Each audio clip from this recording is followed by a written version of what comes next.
"Since you're making more now," my husband's brother replied nonchalantly, "You should cover my rent. It's only fair." My spouse grinned. "You have to assist. He's family." I agreed and added, "You're right," which is why I changed my financial plan. Their mouths fell upon understanding what I had just chopped off. For 10 years, I, 34 female, have been married to William, 36 male. Things were good in the beginning. We were comfortable even if we were not wealthy. William earned more than I did for years of our marriage. I never gave a damn. I enjoyed what I did, hence I was content working for a reduced income. William never complained about our financial arrangement until I began producing more. I changed careers around 2 years ago and moved quickly up. I double what William produces right now. It wasn't anything I smeared on his face. To be honest, our regular existence hardly changed. We still maintained a joint account for bills, and I paid the same amount to our common costs. Never made him feel as if he had to give more just because I was making more.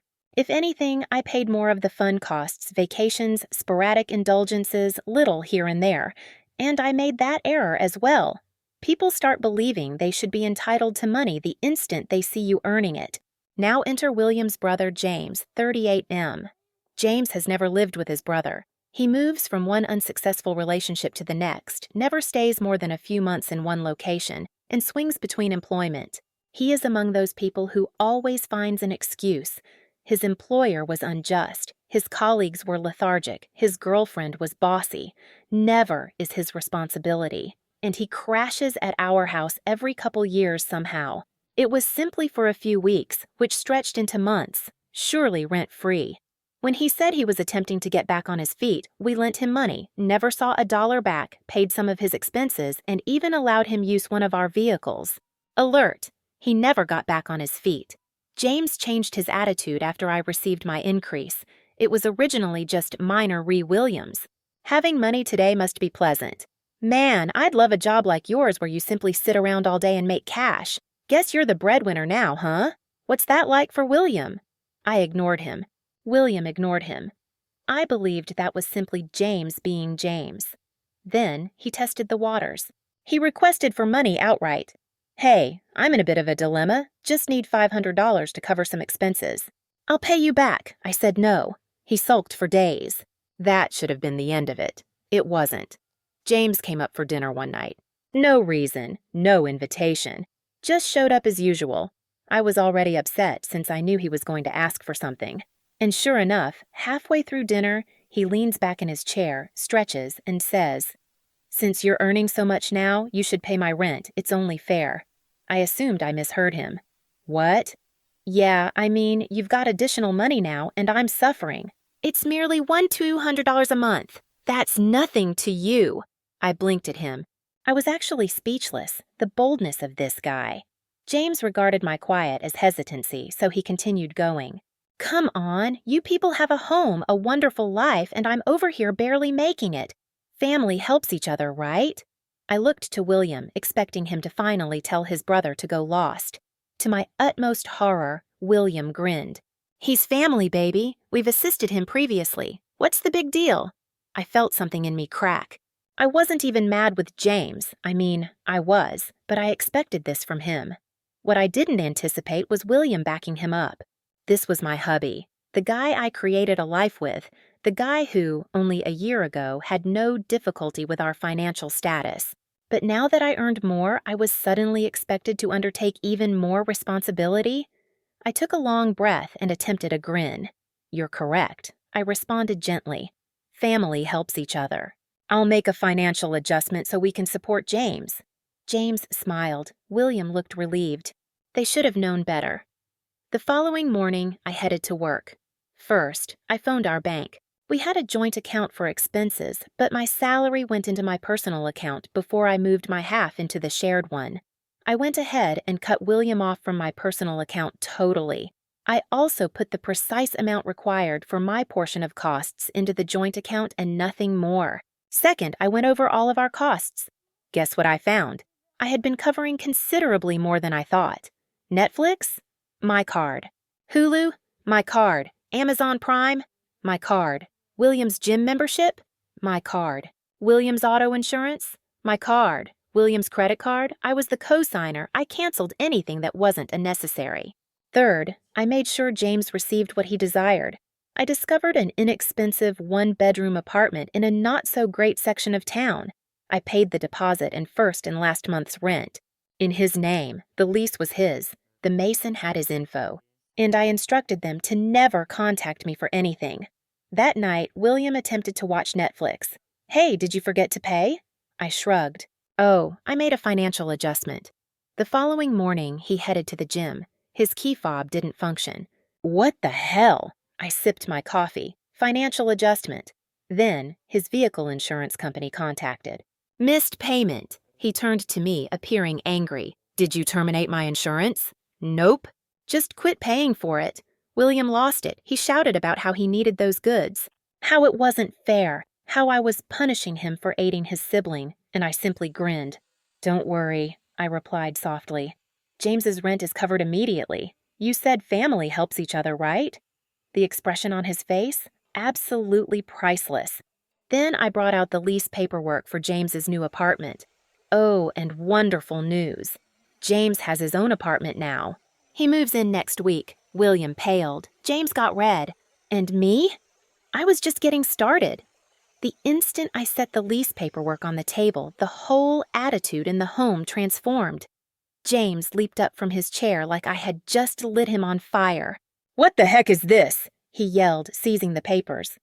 Your new apartment, I said easily. You wanted rent covered. Now it is. First and final month, everything's set. You move in next week. William's expression contorted in surprise before changing into something nastier. That's not what we meant, he snapped. James, still gripping the lease like it was a death sentence, brandished it about like a crazy. I didn't want to live alone. I assumed I'd remain here.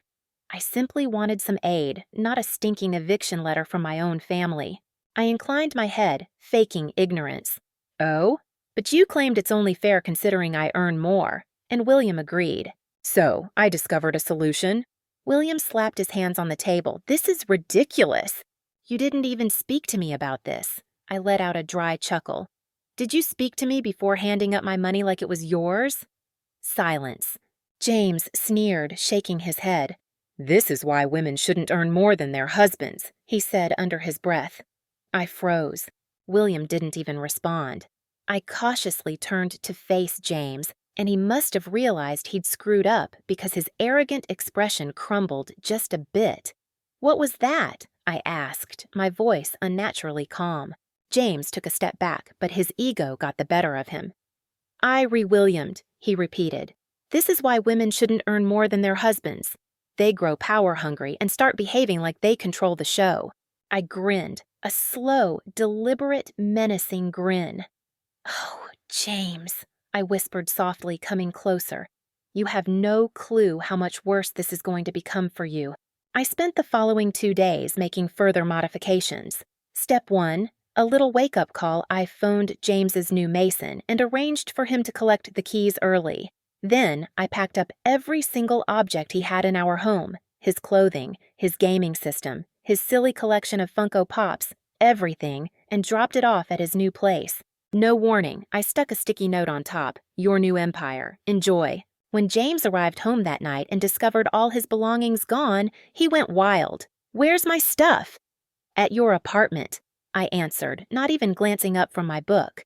William was scratching his temples like he was on the point of an aneurysm. James stormed over. You can't simply kick me out. I didn't, I said. I relocated you into your new, fully paid-for apartment. Why aren't you thanking me? That's when I spotted it. James wasn't simply furious. He was afraid. And that's when I knew he wasn't using us only for the money. He had nowhere else to go. No friends, no savings, no girlfriend to mooch off. For the first time in his whole life, he was alone, and he despised it. Good. I wasn't done yet. The following morning, William woke up and grabbed for his phone. Hey, my phone bill isn't paid. Oh, sure, I said casually. I pulled my name off that too. It's in your hands now. He grumbled. Come on, babe. This is becoming insane. I pushed my coffee over the counter toward him. You called me foolish when I refused to pay for your brother's rent. Now I'm simply making things fair, as you said. His jaw clenched. He realized he had nothing to say. Then he attempted one final move. Fine. If you don't want to assist my brother, at least preserve things the way they were for us. This isn't just about him anymore. I laughed. Like, truly laughed. Oh, William, I responded, shaking my head. You were okay with anything when it benefited you. But now that you're experiencing it too, now it's a problem? He kept silent. And that's when I spotted it. The gleam in his eyes, the calculation. He wasn't attempting to mend anything. He was only trying to get back in control. I gazed at him for a long time, and then I made one last modification. I phoned a lawyer. I came this close to walking away from this marriage clean. I thought I had everything prepared. But I was not prepared for what occurred next. A week after I cut William off financially, he returned home inebriated, slurring. Angry! You're ruining our family, he growled, throwing his keys on the counter. All over money. I kept calm. No, William. You shattered it when you let your brother use me like a wallet. He chuckled cruelly, raking a hand over his hair. You think you're gonna be all right without me? That threw me off surprise. Excuse me? He leaned forward, smiling too broadly. You think you've got this all figured out, huh? You believe you're so clever, so autonomous. But guess what, sweetheart? That lawyer you called? He's our lawyer. My blood ran cold. What are you talking about? William smiled. You don't believe I saw this coming? You don't believe I prepared? My stomach turned, and then he said something that altered everything. I've been transferring money around, too. I felt like the room tilted sideways. What did you do? William took a leisurely drink of his beer, appreciating this. Let's just say if you attempt to escape, it's not going to be as simple as you think. William's comment sent a shudder through me. I've been transferring money around too. I knew what he was doing. I simply didn't realize how much harm he had already done. My initial inclination was to grab my laptop and check my accounts, but I refused to let him see me fear. Instead, I leaned back against the counter, crossed my arms, and gazed at him. Explain, I murmured, keeping my voice calm. William took his own time, drinking his beer like he was in charge. Well, he added slowly, while you were making your modifications, I made a couple of mine own. You think you're so clever, but you forgot one thing. We're still legally married. My stomach constricted. So? I asked, keeping my expression blank. William smirked. So, darling, you're not the only one who can play the money game. I've been adapting too. Little by little, a transfer here, a withdrawal there. Nothing substantial enough to raise a flag, just a little additional padding for myself from our joint account. I clenched my jaw. How much? He smiled. Enough. I didn't speak another word to him that night. Instead, I waited till he fell out drunk on the sofa, grabbed my laptop, and signed into our accounts. And then I saw it. Over $15,000 gone. Not everything at once. Not enough to create an evident red signal. But for the previous 6 months, he had been surreptitiously siphoning money from our joint savings account into a separate one, in his name. And the worst part? The withdrawals began before the confrontation regarding James. That implied this wasn't just about his brother. William had been prepared for this long, before I ever cut him off. This was intended. He had been waiting for the moment I finally pushed back so he could press harder. I sat there for hours, looking over every detail. William was sloppy. He left trails. I could see which accounts the money had gone into. And if I could see them, it meant my lawyer could too. I should have been relieved. But then I observed one more transaction, and my blood ran cold. He had taken out a loan, a $20,000 loan, in my name. That's when I knew William wasn't simply attempting to drain our funds. He was attempting to leave me with debt. I felt my hands tremble. This wasn't an argument about rent. This wasn't about James. William was attempting to financially destroy me, and I had no clue why. I phoned my lawyer first thing in the morning. I told them everything. They convinced me the withdrawals could be tracked, that we could go for the money and the divorce, that I could fight the loan, but I couldn't escape the notion that there was something more I was missing. I wanted evidence. And then I recalled, William is reckless when he drinks. So I waited. For the following 2 days, I played nice. I let him believe he had one. I let him believe I was afraid. And on the 3rd night, after a few drinks, I asked him, "Well, where's the money?" He laughed. "Why? You intending to take it back?" "No," I answered, keeping my voice light.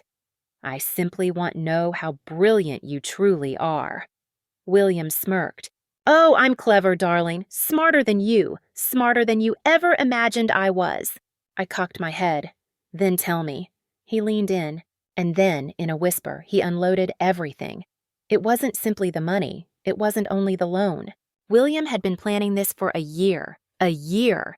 Ever since I earned my raise, he has been shifting things behind my back. Because he was dating someone else. Not simply looking. He had been supporting her. With our money. And that $20,000 loan in my name, it was not meant for him, for her alone. I thought of myself as having been gutly pounded. William watched my face and waited for me to blow. He sat back, still waiting for me to break. I missed. Rather, I gave a grin, since William had just sealed his own death. I sat there, watching William smile like he had just won some major game. He felt he had me turned into a corner. He reasoned I would shout, weep, ask. Still, I did not. Rather, I grinned and slowly drank my wine, then set down the glass. "Oh, wow," I said. "You actually felt you could get away with this?" William's sneer faded for a second. "What is it expected to imply?" I bent forward.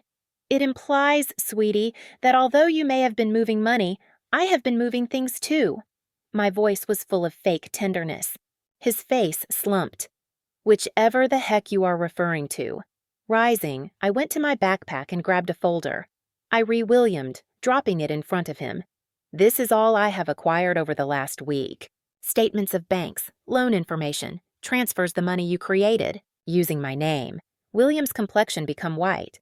"From whence did you find this?" I replied simply. "I have my methods." He turned over the pages, his breathing becoming labored. I then laid the last blow on him. "And this," I added, taking out one more sheet, "is evidence of your little affair." His gaze darted forward. "You laying here?" "Am I like you?" I turned the paper over on the table. It was a bank transfer receipt from our account into the account of an unidentified lady. The portrayal? Regarding rent? Love? Looking forward seeing you once again. I let it soak through me. William closed his mouth, then opened. He resembled a fish screaming for life. "I don't," said, waving a hand. "Stay honest. Keep from trying to twist this. You came across it, possess it, quiet." From the corridor, then, a voice emerges. "This is uncomfortable, then." I spun. James stood at the gateway as well. I had totally overlooked his continued residence here. James arrived, languid and lethargic, combing his fingers through his hair as if he had just woke up. He replied, then, glancing between us. "William has been playing around with screws." Figures are William's head turned directly at him. "James, shut the heck down. Your company is not in this field." James joked. "Oh, not at all, buddy. It is exactly that." He brought out his phone and waved it above. "Look, I heard from the corridor everything. Recorded it as well." I raised my eyebrows. "You entered it?" James shrugged. "Hey, I'm not dumb even if I could be messy. Though I felt William was messing you up. Yeah, this is next level." William grew lost. Pulling forward for James, he grabbed his shirt. "Edit it!" James just gave a smile. "Make me, please. I ought to have stopped them. I ought to have spoken out. You do know, though?" I left them to battle. William delivered the opening blow, but James was larger. William was thrown back and crashed against the kitchen counter. Everywhere there were broken glasses and bottles. William staggered and dabbed at his injured lip. "That bastard? Me?" James laughed. "While you were out here playing sugar daddy with our shared money, you were the one who spent years treating me like a loser." Desperate now, William glanced at me. "Are you really going to permit him to do this?" I started to fold my arms. I left out telling him to note you. I am, however, not stopping him exactly. William became red. He was aware he was caught. Then he followed the actions of all the cowards. He dashed, retook his keys, stormed out the door, hammered it so forcefully the walls trembled. Stillness. For the first time in years, my home seemed vacant. James lowered a low whistle. That was a train disaster, then. I looked to him. "You taped it indeed?" He carried up his phone. Whole audio, extremely clear. Want to forward it to your attorney? I blurted. James, the mooch, the screw-up, the walking catastrophe, had just handed William's coffin the last nail. Yes, I responded, releasing a breath. Send it. The following morning, I started a divorce application. William had little basis to stand on between the financial records, the loan fraud, and the affair. Before he could steal another dollar, my attorney stopped our accounts. And since he entered the loan in my name, but the money went to his Mila, the bank started a case on fraud. William failed. Oh, and the Mila! She abandoned him the once his income ceased to flow. Surely not possible for a nicer man. William? He had to move in with his parents last I knew. They were not delighted about it. Oh, and he had to borrow from James as he had no leftover money. Allow that sink to settle in. The man James always looked down on had to give him loans. James? Still messy, but a bit less so. He turned out to have a job, paid me half of what he owed. And to be honest, for the first time in his life, I believe he really learned anything. Me, personally, I'm at liberty regarding finances. Emotionally, mentally, and let me say something else. I have never slept as well.